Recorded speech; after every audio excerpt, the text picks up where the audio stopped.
nessa consulta, esse paciente tem que sair com essa sensação de que, caramba, eu nunca passei por uma consulta tão completa como essa, tá? Isso é interessante. E como que você começa essa consulta memorável? A primeira coisa, você tem que ser pontual com o seu paciente, tá? Então, se você agendou o paciente às 10 horas, às 10 horas você tem que começar essa consulta, tá? Não dá para ser 10h10, 10h15, 10h20, 10h30, porque a sua percepção de valor ali, ela vai diminuir. O paciente ele não quer passar por aquilo, ele quer ser atendido, tá? No horário que ele marcou, até porque ele tem outros compromissos, beleza? Aí assim, esse é um ponto legal que eu gosto e assim, eu me pego bastante. Você me conhece, sabe que eu detesto, se eu começo a chegar perto e me atrasar, eu já fico em pânico. Porque é o seguinte, no mínimo, é um respeito. Né? Então você tem que ter um respeito. Se ele marcou aquele horário, provavelmente ele também tem outras coisas. E você também. Né? Não vamos esquecer, não é só ele que tem horário. Né? Se eu marquei um paciente às 10 e eu separei um horário das 10 às 11h30, 10 às 11 ou 10 a meio-dia, eu tenho esse horário para atendê-lo. Né? Então é o seguinte, eu tenho outro compromisso depois. Né? Então, da mesma forma que eu não quero atrasar ele, se ele se atrasa, por exemplo, meia hora numa consulta de 1 hora, muito provavelmente não vai fazer nada, praticamente faltou. Né? Então, assim, tem que ter esse respeito. E ele sentindo isso de você, dificilmente ele vai atrasar na hora de ir numa consulta. E se caso isso acontece, o que acontece? Ele vai ligar antes. Ó, dá para ir? Não dá? E você vai começar a diminuir essa história de paciente que chega meia hora depois, sempre chega atrasado, vai começar a diminuir bastante isso. Os pacientes começam aí a ter até mais respeito, tá? Sobre o horário de consulta deles, quando você respeita também o horário desse paciente, né? Então você vai atender ele no horário certo, você vai chamar esse paciente, conduzir ele até a sala de atendimento, tá? E qual que é a melhor forma de fazer isso?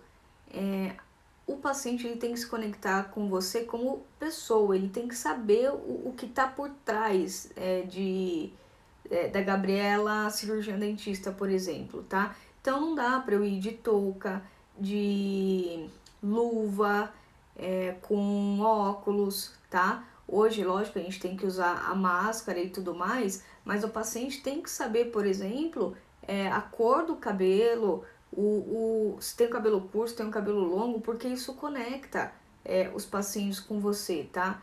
Quantas vezes a gente já viu, por exemplo, depois encontrar um paciente, o paciente fala, nossa, eu nem sabia que você era morena, né? Então, o que isso indica? Que faltou a conexão com esse paciente nesse momento da consulta. Até porque EPI é para ser colocado antes do atendimento, né? Lá dentro da sala. Dentro Você da vai sair de sala. EPI por aí, atender uma pessoa na recepção. Né? Acho que todo mundo teve uma experiência aqui, já viu alguém saindo, né, principalmente auxiliar, com luva na mão, abre a porta lá para falar com alguma coisa e volta. Né? Isso É um absurdo, né? absurdo e ruim, né? Não é legal. Não agrega valor nenhum. Não, você só está tirando o valor do seu consultório. Né? Então, o que essa consulta ela precisa ter, tá? Uma questão muito importante que o paciente ele vai prestar atenção e isso vai agregar valor e vai te ajudar a converter no final das contas, tá? Processos e padrões, tá? Então, o seu atendimento ele tem que ter um processo.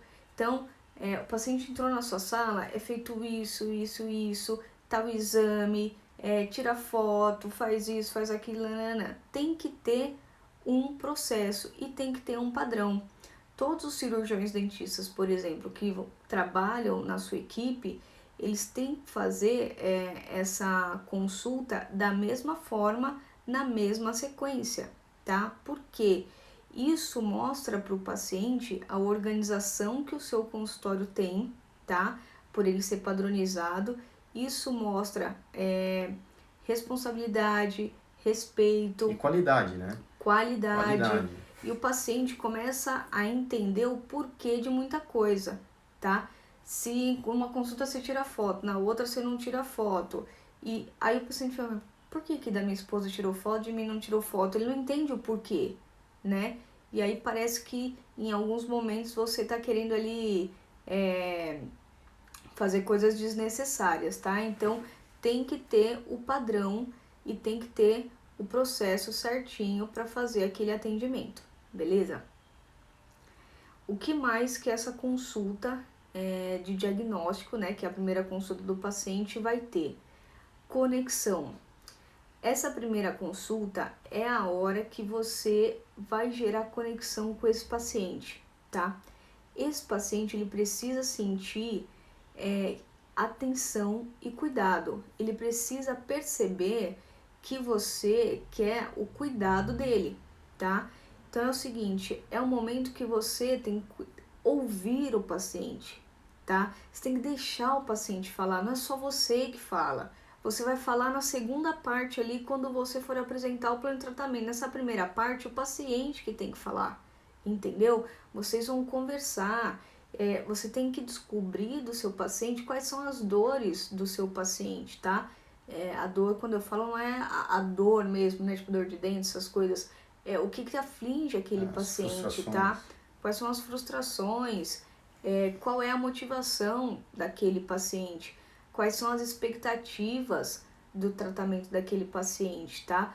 Você vai, nessa consulta, você precisa juntar o máximo possível de informações para você trabalhar essas informações da melhor forma possível quando você for passar o plano de tratamento para esse paciente, tá?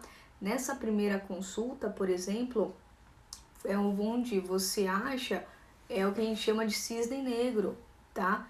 O que é o cisne negro? É uma informação que, se você tivesse, faria toda a diferença, tá? No jogo, né? Que eles dizem. Então é o seguinte, é aquela informação que você fala, nossa, se eu soubesse que esse era o sonho do paciente, eu teria fechado com ele. E por que você não sabia que esse era o sonho do paciente? Porque você não parou para ouvir, você não conseguiu detectar, você não conseguiu descobrir qual que é esse cisne negro dele, tá? E como que você faz isso? Ouvindo, conversando, perguntando, trabalhando a anamnese ali com o paciente, tá? A anamnese, ela não serve só para falar das doenças do paciente, tá? Serve para você entender melhor aquele paciente e, a partir de uma pergunta, você conseguir desenvolver melhor algumas motivações ou algumas questões a mais daquele paciente. Então, aqui você já está percebendo que não é 15 minutos que você vai conseguir converter um paciente, né? Essa é a questão, esse é o ponto, né? Então, assim, são muitas coisas que você precisa verificar para você chegar lá na conversão, né? Então, ela falou um ponto aí que eu vejo que muitos colegas, eles deixam de lado, por exemplo, uma anamnese bem feita. Eu não estou falando uma anamnese, você entrega lá um papelzinho para ele, eles marcam um negocinho lá, um xizinho lá, e chega lá, você nem dá uma olhada, né? E você vai ficar pasmo. Se você pegar uma anamnese, você pode até entregar para eles fazerem lá, mas você tem que sentar e ler, pergunta por pergunta, e conversando com ele. Você vai ver que ele vai começar a conversar com você, né? E você vai começar a puxar muita informação. Não só de parte de saúde, né? de restrições, né? Essas coisas. Mas ele vai começar a falar para você de algumas frustrações que ele não falaria, porque você está começando a puxar uma conversa com ele, está pegando a conexão dele. Né? Ele está começando a se abrir com você. Isso é muito importante. Você consegue, nesse momento, trazer quais são as objeções daquele paciente, né? E por que descobrir quais são as objeções? Para você, quando for passar o plano de tratamento, para você ir exterminando todas as objeções, né? Então, às vezes, para ele, por exemplo, uma lente de contato ele nunca fez, ele nunca pôs, por conta de um valor, é uma objeção. Ele acha caro, entendeu? E aí você pode trabalhar essa objeção com ele, entendeu? Às vezes uma negociação mais bem feita, essas coisas. Então, todas essas objeções você consegue trazer e trabalhá-las quando você for apresentar o plano de tratamento. E o que o Rodrigo falou complementando, vocês conseguem perceber que essa primeira consulta, ela não é uma consulta, como ele falou, de 15 minutos, 20 minutos ou 30 minutos. é o seguinte, é 1 hora e meia, tá? Ah, mas eu não tenho 1 hora e meia para fazer consulta com o paciente. Cara, você precisa ter, porque essa 1 hora e meia, ela é 1 hora e meia que já é meio caminho andado para você fazer a conversão desse paciente, entendeu? Quando esse paciente já passou por toda essa cascata de experiência aqui, você já mostrou para ele a autoridade, que é o que a gente vai conversar agora, é, já trabalhou tudo isso com ele, é muito mais fácil de você converter no final do que quando o paciente chega e você em 15 minutos abre a boca dele e fala, ah, tá, essa cárie aqui e tudo mais, precisa fazer uma restauração. O paciente fica assim, tipo... Pensa comigo, então vamos ser bem né? prático, pensa comigo, qual que é a melhor hora na hora de você querer passar um planejamento e conversar com o paciente a respeito de valores aí depois? Não é essa primeira consulta que você vai ficar com ele mais tempo? 15 minutos. Qual é a conexão que você gera em 15 minutos? Né? Informação que você pega. Então você não tem essa informação. Então você vai ter que passar um valor lá.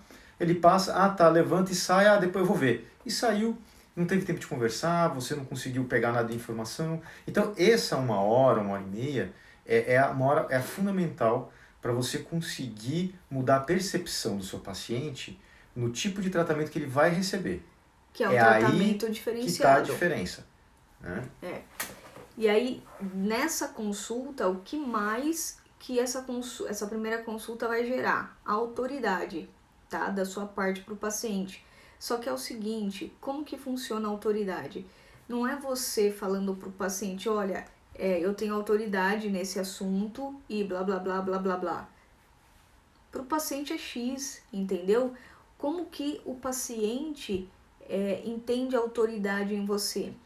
Quando você consegue desenvolver com ele ali conversas sobre o tratamento, sobre o problema dele, quais são as formas de resolver aquele problema, por que aquele problema acontece, tá?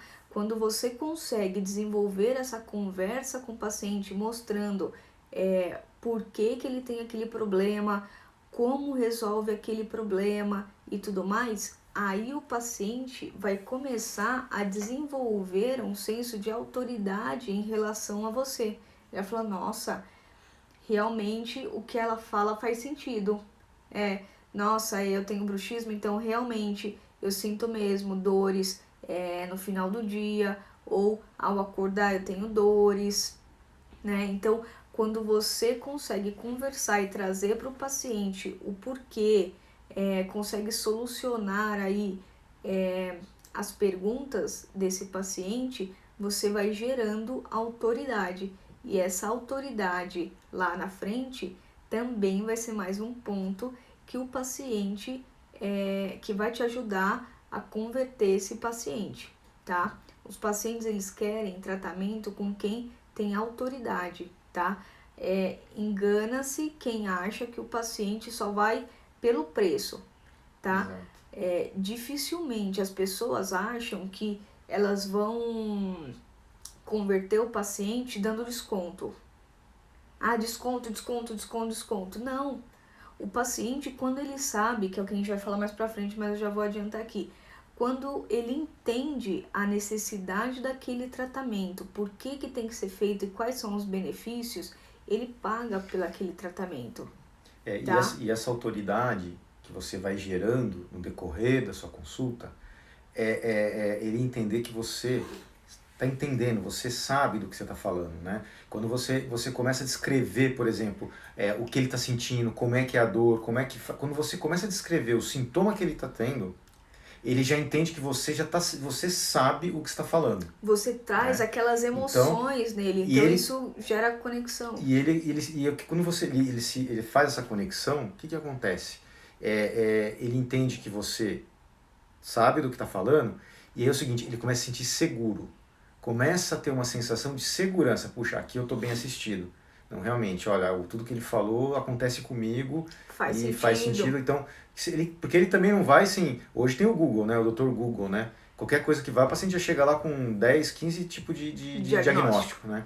Então você tem que saber o que está falando, né? Então na hora que você faz isso aí, essa conexão, e explica para ele, mostra o seu conhecimento, ele entende o que tudo que você está falando, realmente, nossa, o doutor relatou exatamente o que está acontecendo comigo, e você começa a propor a solução, né, o tratamento, fazer o planejamento, ele já vai acreditar em você, ele vai ter confiança em você, ele vai ter segurança em você. Esse é o sentimento, né? Fora os outros, mas a segurança é muito importante. Então, essa autoridade, o que é extremamente importante? Você precisa conhecer os procedimentos, entendeu? Você precisa saber indicar de verdade qual é o melhor procedimento para cada caso, tá? Não dá para tentar enganar o paciente sente quando você não sabe o que você está falando, entendeu? Então, se você, por exemplo, é a pessoa responsável ali para conversar com o paciente no momento sobre o plano de tratamento dele e tudo mais, você tem que saber sobre os procedimentos, porque ele vai te perguntar, entendeu? E a hora que ele te perguntar, não dá para gaguejar, não dá para não saber, entendeu? Não dá para ir tirar dúvida. Então é o seguinte, quando você faz ali o plano de tratamento do paciente, se você tem alguma dúvida, alguma coisa, você tem que pesquisar e você tem que ir sabendo tudo. O que o paciente perguntar, você tem que saber responder, tá? Isso é extremamente importante, né? Você tem alguma coisa para... Outra coisa que é muito importante quando estiver fazendo planejamento, você tem que ser honesto, né? Eu vejo que as pessoas às vezes ficam um pouco desesperadas, querendo fechar de qualquer jeito um planejamento e começa vamos supor, a oferecer coisas que não é a realidade, né? Você não vai... Às vezes ele fala, não, vai ficar igual da revista, não sei o que, estou dando um exemplo, igual da revista, você sabe que não vai ficar, né? Mas na hora de fechar na emoção, não dá para se aproveitar disso, porque vai te causar problema. E outra, isso não é honesto, entendeu? Pode funcionar hoje, mas amanhã depois ele sai de lá, você vai se queimar à toa, né? Então é o seguinte, tem que ser honesto também, né? Às vezes nessa conversa com o paciente, você vai entender as expectativas dele e você vai o quê? Trazer para a realidade, vamos alinhar aquilo ali, né? Às vezes ele está esperando uma coisa absurda, que você aí não é falar não dá. Se você falar não dá, não tem jeito, você tem que provar para ele, mostrar para ele, mostra o porquê que não vai ser do jeito que ele imagina, que pode chegar próximo, não tem indicação. Aquele caso, o caso dele é diferente do caso da vizinha, você está entendendo? Que a indicação no caso dele é tal jeito. Cada um tem uma indicação, pessoas são diferentes, né? Resultados diferentes para o mesmo tratamento. Então tudo isso você tem que ter uma conversa, e isso aí vai gerando a tua autoridade, né? Na hora que ele começa a ter essa confiança, ele vai começar a entender, entendeu? E aí, ainda nessa primeira consulta, o que você pode fazer, que também já vai agregar um valor, é o seguinte, nesse primeiro momento, você já vai, né, conversando com o paciente e você já vai entregando para ele algumas informações positivas do tratamento dele, que vai despertar nele uma curiosidade, uma vontade de fazer o tratamento, tá? Isso até a gente chama de gatilho de antecipação, tá? Então você antecipa aí algumas questões, alguns benefícios, alguns resultados que foram satisfatórios para o paciente ter aquela curiosidade e aquela vontade de fazer esse tratamento, né?